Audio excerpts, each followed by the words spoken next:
नमस्कार, मैं doctor Gopal Lohia, homeopath, acupuncturist and best flower therapist. आज एक केस के बारे में बात करते हैं। एक पेशेंट मेरे पास आई कि जिसको खांसी की बहुत ज़्यादा तकलीफ़ थी। बोलती कि मुझे डॉक्टर साहब इतनी खांसी आती है कि कोई दवाई से नहीं रुकती है। जब तक कि मैं एडमिट नहीं हो जाती या मुझे बहुत सारी अंग्रेजी दवाइयाँ नहीं मिलती तब तक मेरी खांसी जाती नहीं है। और उनके ऑलमोस्ट सभी रिपोर्ट्स एकदम नॉर्मल। एलर्जी की भी टेस्ट हुई उनकी तो बहुत ज़्यादा एलर्जी नहीं थी, एलर्जी का प्रमाण था लेकिन बहुत ज़्यादा नहीं। और न ही उनके ख़ानदान में, मतलब उनके पेरेंट्स और वो उनके पेरेंट्स के पेरेंट्स, इनको किसी को अस्थमा, टीबी या कोई कफ रिलेटेड डिसऑर्डर इसकी कोई हिस्ट्री नहीं थी। पेशेंट सफ़र तो कर रहा था और ये आज से नहीं, ये 20 साल से चल रहा था। काफ़ी दवाइयाँ पेशेंट खा चुका था लेकिन ये ठीक नहीं हो रही थी। तो एज ए होम्योपैथ हमारा ये काम था कि उसकी पूरी हिस्ट्री ली जाए। मैंने बोला ठीक है, आप अपने फैमिली के बारे में बताइए, आपके घर में कौन कौन है। तो उसने बोला हस्बैंड है और 2 लड़कियां हैं मुझे। हस्बैंड बाहर ही रहते हैं और मैं और 2 लड़कियां हम साथ में रहते हैं। मतलब बाहर कहाँ रहते हैं? तो बोले नहीं, वो काम से बाहर रहते हैं, उनका काम कहीं दूसरे सिटी में है तो वो आते जाते रहते हैं। तो मतलब फिर वो कुछ नहीं बोले, वो है नहीं है, मेरे लिए कोई इतना फ़र्क नहीं पड़ रहा है। उन्होंने एक बीच में कमेंट कर दी। तो मैंने बोला भाई इसके बारे में बताओ, आप क्यों सोच रहे ऐसा कि वो है नहीं है, कोई फ़र्क नहीं पड़ता है। बोले देखिए डॉक्टर साहब, मेरा उनसे कोई फ़िज़िकल रिलेशनशिप बहुत दिन से बंद है, मेरी उनकी जमती नहीं है। और वो काफ़ी लोन भी करके रख देता है, मुझे कुछ बताता नहीं है। लोन करता है वही रिपे भी कर देता है, लेकिन कहाँ क्या करता है क्या नहीं करता है मुझे नहीं पता है।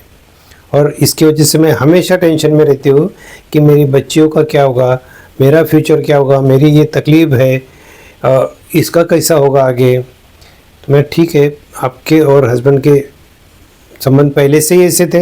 हाँ बोले, पहले से जब शादी हुई तो इन्होंने मुझे फंसाया, बोले कि इनके पास ज़मीन जायदाद बहुत है और ये बता के मुझे शादी कर दी गई। और असल में एक जॉब छोड़ा तो इनके पास कुछ नहीं था। और इनके घर वालों ने भी मुझे पैसे के लिए डॉक्टर साहब बहुत सताया है। तो मतलब डावरी टाइप मांग रहे थे वो, तो उन्होंने मेरी जो सर्विस थी वो भी छुड़वा दी। अब मेरे पास में कुछ नहीं बचा है डॉक्टर साहब। और जैसे मेरी जॉब थी वो भी चली गई। Now I am dependent on my husband is not looking towards me. और अभी इतना गड़बड़ हो गया है मेरे लाइफ में, ये कैसे ठीक होगा। तो ये चीज़ें बड़ी मेरे दिमाग में घूमते रहती हैं। हमेशा मुझे वही याद आते रहता है कि इन लोगों ने मुझे कैसे फंसाया, इन लोगों ने मेरी ज़िंदगी बर्बाद कर दी। इतना सब मेरा अच्छा था, मेरा अच्छा जॉब था, मैं टीचर थी और ये छुड़वा दिया इन लोगों ने। तो ये चीज़ें उसको इतनी परेशान कर रही थी और इसका रिफ्लेक्शन उसकी खांसी में आ रहा था।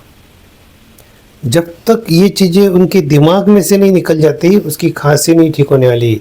कई बार उसने अंग्रेजी दवाई कर ली, कई बार उसने सभी दवाइयाँ कर ली, लेकिन ये चीज़ उसकी ठीक नहीं हुई। ये होम्योपैथी की एक ड्रोसेरा 30 की dose, delusion deceived she is. उसका एक फीलिंग ये भी था डेल्यूजन ट्रैप्ड, कि वो अभी सिचुएशन में फंसी हुई है और इसमें से वो निकल नहीं पा रही है। तो उसको ट्यूबरक्युलिनम भी लगी, उसको इग्निशिया भी लगी, उसको बीच बीच में नेटमिर भी लगी और कुछ बेस्ट फ्लावर मेडिसिन भी दिए, जैसे हनी सकल है, स्टार ऑफ बेथ है, वॉलनट है, वाइट चेस्टनट है, लार्च है, हॉली है। ये इसका अलग अलग कॉम्बिनेशन देके वो 6-8 महीने के बाद में फिर सेटल्ड हो गई।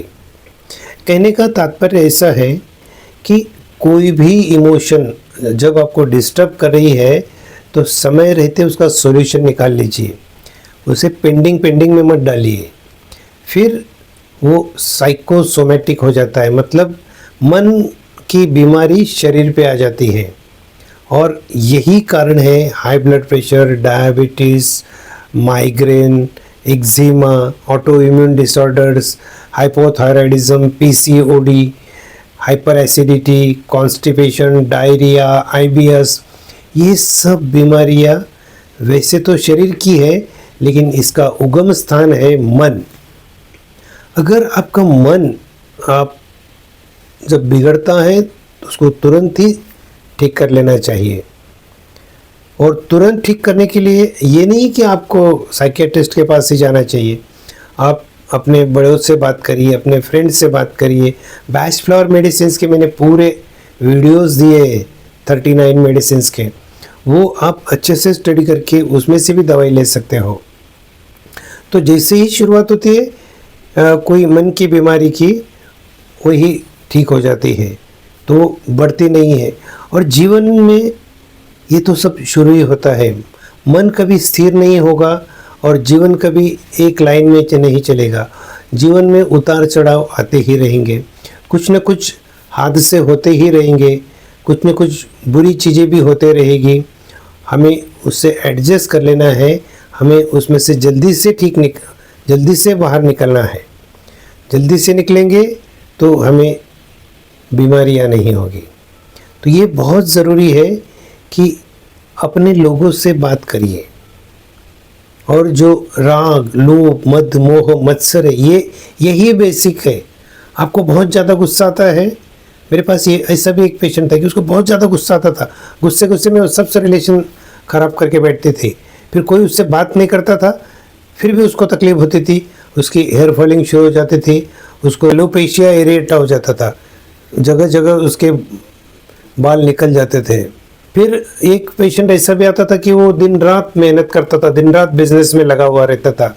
लोभ, ये लोभ की वजह से उसको ब्लड प्रेशर हमेशा हाई हो जाता था, क्योंकि उसको न शरीर को रेस्ट मिलती थी और न मन को रेस्ट मिलती थी। 2400 घंटा उसी में लगा हुआ रहता था। एक लेडी ऐसी आती थी कि उसको उसकी जो देवरानी थी उससे जलसी थी, मत्सर, और उसकी वजह से उसको माइग्रेन की तकलीफ थी। तो ये जो षड रिपु है ये बेसिक है। थोड़े बहुत ठीक है, थोड़ा बहुत तो चलता है, लेकिन लिमिट के बाहर नहीं जानी चाहिए कोई चीज़। इसका सभी ध्यान रखें और स्वस्थ रहे। मिलते हैं अगले वीडियो में, तब तक के लिए अलविदा। अपना ध्यान रखें।